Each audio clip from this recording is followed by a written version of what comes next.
ഇനി മുജാഹിദുകളെ വിദഅകൾ എന്ന് പറയുന്നത് ഈ നബിദിനം പോലുള്ള സംഗതി നമ്മൾ കഴിക്കുന്നില്ല എന്നതാണ് പ്രശ്നം. ഞങ്ങൾ കഴിക്കുന്നില്ല എന്നുള്ളത് ശരിയാണ്. കഴിക്കുന്നില്ല എന്ന് മാത്രമല്ല, കഴിക്കാൻ പാടില്ല എന്ന് ഞങ്ങൾ പറയുന്നത്. എന്തുകൊണ്ടെന്നറിയോ? ഇതൊരു ദീനായിട്ടല്ലേ ചെയ്യുന്നത്? മതപരമായ ആചാരമായിട്ടല്ലേ ചെയ്യുന്നത്? മതപരമായ കാര്യമായിട്ടാണ് ചെയ്യുന്നതെങ്കിൽ അതിന് തെളിവ് വേണം. നമ്മൾ പള്ളിയിൽ കയറിയ 2 റക്അത്ത് തഹിയ്യത്ത് നിസ്കരിക്കുന്നുണ്ടല്ലോ, അതിനിപ്പോ മുജാഹിദോ സമസ്തയോ വ്യത്യാസമില്ലല്ലോ. പള്ളിയിൽ കയറിയ 2 റക്അത്ത് തഹിയ്യത്തുൽ മസ്ജിദ് നിർവഹിക്കുന്നുണ്ട്. എന്തുകൊണ്ട്? പള്ളിയല്ലേ, കിടക്കട്ടെന്ന് കരുതിയിട്ടല്ല, മറിച്ച് അതിന് തെളിവുണ്ട്, ദലീലുണ്ട്. എന്നാൽ ഷിയാക്കളുടെ ബാങ്ക് ഉണ്ട്, ചില ഷിയാക്കളുടെ ബാങ്ക് അഷ്ഹദു അല്ലാ ഇലാഹ ഇല്ലല്ലാഹ് കഴിഞ്ഞ് അഷ്ഹദു അന്ന മുഹമ്മദ് റസൂലുള്ളാഹ് എന്ന് കഴിഞ്ഞിട്ട് ചില ഷിയാക്കൾ പറയും അഷ്ഹദു അന്ന അലിയ വലിയുല്ലാഹ്, അലി റളിയല്ലാഹു അൻഹു അല്ലാഹുവിന്റെ വലിയാണെന്ന് ഞാൻ സാക്ഷിയാണ്. അലി റളിയല്ലാഹു അൻഹു അല്ലാഹുവിന്റെ വലിയല്ലേ, അത് തർക്കമില്ലല്ലോ. പക്ഷേ നമ്മൾ ആരും ഇവിടെ മുജാഹിദോ സമസ്തയോ ഒന്നും ചെയ്യാറില്ല, ഇത് പറയാറില്ല.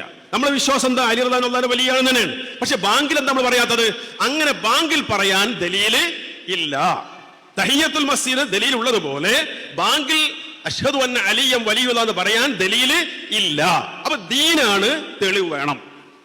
ദീനാണ്, തെളിവ് വേണം. എന്നാൽ ദുനിയാവിന്റെ വിഷയമാണ്, മുആമലാത്തുമായി ബന്ധപ്പെട്ട വിഷയമാണെങ്കിലോ അതിന് വിരോധിക്കപ്പെട്ടിട്ടില്ലേ, ചെയ്യാം.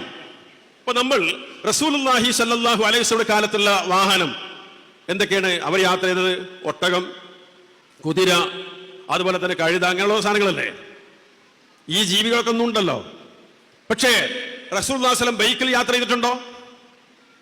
കാറിൽ യാത്ര ചെയ്തിട്ടുണ്ടോ? ഫ്ലൈറ്റിൽ യാത്ര ചെയ്തിട്ടുണ്ടോ? ട്രെയിനിൽ പോയിട്ടുണ്ടോ?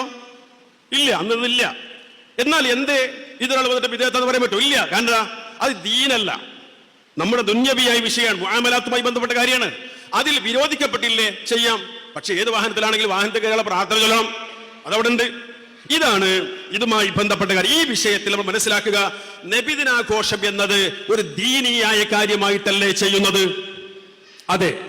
ആണെങ്കിൽ ഈ പറഞ്ഞ തഹിയ്യത്തുൽ മസ്ജിദ് തെളിവുള്ളതുപോലെ ഇതിനും തെളിവുണ്ടേ? ഈ ചോദ്യം ന്യായമല്ലേ? തെളിവുണ്ടോ? തെളിവുണ്ടോ എന്ന് മുജാഹിദ് പ്രസ്ഥാനം ഇത്രയും കാലം ചോദിച്ചിട്ട് മാനമര്യാദക്ക് ഒരു തെളിവും പറഞ്ഞിട്ടില്ല. അല്ലാഹുവിന്റെ റസൂൽ സല്ലല്ലാഹു അലൈഹി വസല്ലം നടത്തിയോ? സ്വഹാബത്ത് നടത്തിയോ? ഇവിടെ 1-2 ദിവസങ്ങൾക്കപ്പുറം ഈ പ്രോഗ്രാം നടത്തിയപ്പോ അതിലെങ്കിലും തെളിവ് പറഞ്ഞോ? നബി സല്ലല്ലാഹു അലൈഹി വസല്ലം ജന്മദിനം കഴിച്ചത് ഇതാ തെളിവ്, അല്ലാഹുവിന്റെ റസൂൽ സല്ലല്ലാഹു അലൈഹി വസല്ലം കഴിച്ചു, സ്വഹാബത്ത് കഴിച്ചു, ഇതാ തെളിവ്, ഖുർആനിൽ ഇതാ ആയത്ത്, ഇതാ ഹദീസ്. ഒരൊറ്റ തെളിവ് ഉദ്ധരിച്ചിട്ടില്ല. ഇല്ല. എന്തുകൊണ്ട്? തെളിവില്ലാത്തത് കൊണ്ടാണ്. ഒന്ന് ഉറപ്പിച്ചോളൂ, ഈ ശബ്ദം കേൾക്കുന്ന മുജാഹിദുകളല്ലാത്ത സഹോദരങ്ങൾ സ്നേഹത്തോടെ പറയാണ്, റബീഉൽ അവ്വൽ തുടക്കത്തിലാപ്പുള്ളത്, പലരും അതിന് ഒരുങ്ങി നിൽക്കുകയാണ്. ആലോചിച്ചോളൂ ശരിക്ക്.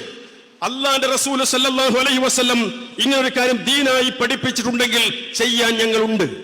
അല്ലാഹുവിന്റെ റസൂൽ സല്ലല്ലാഹു അലൈഹി വസല്ലമയെ സ്നേഹിക്കണോ വേണ്ടേ? തർക്കമില്ല. ലാ യുഅ്മിനു അഹദുക്കും ഹത്താ അകൂന അഹബ്ബ ഇലൈഹി മിൻ വാലിദിഹി വവലദിഹി വന്നാസി അജ്മഈൻ. അല്ലാഹുവിന്റെ റസൂൽ സല്ലല്ലാഹു അലൈഹി വസല്ലം പറഞ്ഞു, എന്ത്? നിങ്ങൾ ഒരാളും വിശ്വാസിയാവുകയില്ല ഏതുവരെ? തന്റെ മാതാപിതാക്കളെക്കാൾ, മക്കളെക്കാൾ, ലോകത്തുള്ള മുഴുവൻ മനുഷ്യരെക്കാളും ഞാൻ അവന് പ്രിയപ്പെട്ടവനാകുന്നത് വരെ ലാ യുഅ്മിനു അഹദുക്കും, ഒരാളും നിങ്ങളിൽ വിശ്വാസിയാവുകയില്ല എന്ന് റസൂലുള്ളാഹി സ്വല്ലല്ലാഹു അലൈഹി വസല്ലം പറഞ്ഞു.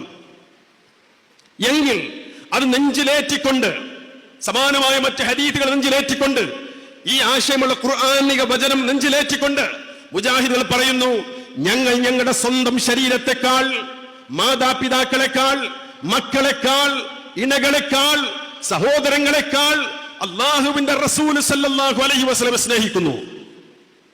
ഇനി അവിടുത്തെ മേൽ സ്വലാത്തുണ്ടോ? ഒരു തർക്കവുമില്ല. അവിടുത്തെ മേൽ സ്വലാത്തുണ്ട്, അവിടെ നിന്ന് തന്നെ പഠിപ്പിച്ചിട്ടുമുണ്ട്. മാത്രമല്ല, മൻ സ്വല്ല അലയ്യ വാഹിദ സ്വല്ലല്ലാഹു അലൈഹി ബിഹാ അശ്റ, ആരെങ്കിലും എന്റെ മേൽ ഒരൊറ്റ സ്വലാത്ത് ചൊല്ലിയാൽ അവന് 10 പ്രതിഫലമുണ്ടെന്ന് റസൂലുള്ളാഹി സ്വല്ലല്ലാഹു അലൈഹി വസല്ലം പറഞ്ഞു. ഞങ്ങൾ എതിർത്തിട്ടില്ല, സ്വലാത്ത് ചൊല്ലുന്നുണ്ട്, ഞങ്ങൾ നിഷേധിക്കുന്നില്ല. ഈ സ്വലാത്ത് ചൊല്ലുന്ന ഞങ്ങൾ, നബി സല്ലല്ലാഹു അലൈഹി വസല്ലമയെ ഞങ്ങളുടെ സ്വന്തം ശരീരത്തെക്കാൾ സ്നേഹിക്കുന്ന ഞങ്ങൾ എന്തേ സഹോദരങ്ങളെ നബിദിനം കഴിക്കാത്തത്? ഇനിയെങ്കിലും ആലോചിക്കുക. എന്തേ കഴിക്കാത്തത്? സ്വലാത്ത് ചൊല്ലാൻ തെളിവുണ്ട് കൂട്ടരെ. അവിടുത്തെ സ്നേഹിക്കാൻ, അത്രമാത്രം സ്നേഹിക്കാൻ തെളിവുണ്ട് പ്രിയമുള്ളവരെ. ആ തെളിവുള്ള വിശുദ്ധ ഖുർആനിലും സുന്നത്തിലും തെളിവുണ്ട്. എന്നാൽ അല്ലാഹുവിന്റെ റസൂൽ സല്ലല്ലാഹു അലൈഹി വസല്ലം ജന്മദിനം കഴിക്കാൻ ഈ റബീഉൽ അവ്വൽ മാസം മറ്റു മാസങ്ങളെക്കാൾ പുണ്യമുള്ള ഒരു മാസമാണ്, അല്ലെങ്കിൽ പുണ്യ റബീആണ്. ഇവിടെ നടന്ന പ്രസംഗത്തിൽ ഒരു ഉസ്താദ് പറഞ്ഞു പുണ്യ റബീഉ. ഈ പുണ്യം എവിടെ നിന്ന് കിട്ടി? പുണ്യ റമദാൻ തെളിവുണ്ട്. ഷഹ്റു റമദാൻ അല്ലദീ ഉൻസില ഫീഹിൽ ഖുർആൻ പോലെ ആയത്തുകളുണ്ട്, ഹദീസുകളുണ്ട് റമദാൻ പുണ്യമാസമാണെന്ന്. എന്നാൽ ഈ റബീഉൽ അവ്വൽ മാസം മറ്റു മാസങ്ങളെക്കാൾ പുണ്യമുള്ളതാണ് എന്നുള്ളതിന് എന്ത് രേഖയാണുള്ളത്? ഒരു രേഖയും ഇല്ല, ഒരു രേഖയും ഇല്ല. ഒന്നാലോചിച്ചാൽ മതി. ഞാൻ പറഞ്ഞല്ലോ റബീഉൽ അവ്വൽ തുടക്കത്തിലാണ്. പലരും മുജാഹിദില്ലാത്ത ഈ ശബ്ദം കേട്ടുകൊണ്ടിരിക്കുന്ന പല സഹോദരങ്ങളും ഇക്കൊല്ലത്തെ റബീഉൽ അവ്വൽ കഴിക്കാൻ ഒരുങ്ങി നിൽക്കുന്നവരായിരിക്കും. സ്നേഹത്തോടെ പറയട്ടെ, നടത്തുന്നതിന് മുമ്പ് ഒന്ന് ആലോചിക്കും, അതിന് പിരിവ് കൊടുക്കുന്നതിന് മുമ്പ് ഒന്ന് ആലോചിക്കും. അല്ലാഹുവിന്റെ റസൂൽ സല്ലല്ലാഹു അലൈഹി വസല്ലം നടത്തിയിട്ടുണ്ടോ? ഒരു ചോദ്യം നിങ്ങളുടെ മനസ്സിനോട് ചോദിക്കും, അറിയുന്ന ഉസ്താദുമാരോട് ചോദിക്കും. സ്വഹാബത്തിൽ ആരെങ്കിലും ചെയ്തോ? അവിടുത്തെ ഭാര്യ റസൂലുള്ളാഹിയുടെ ഭാര്യമാർ നടത്തിയോ? 4 ഖലീഫമാര് നടത്തിയോ? അവരുൾപ്പെടെയുള്ള അൽ അശ്റത്തുൽ മുബശ്ശറൂന ബിൽ ജന്ന അവർ നടത്തിയോ? താബിഈകൾ നടത്തിയോ?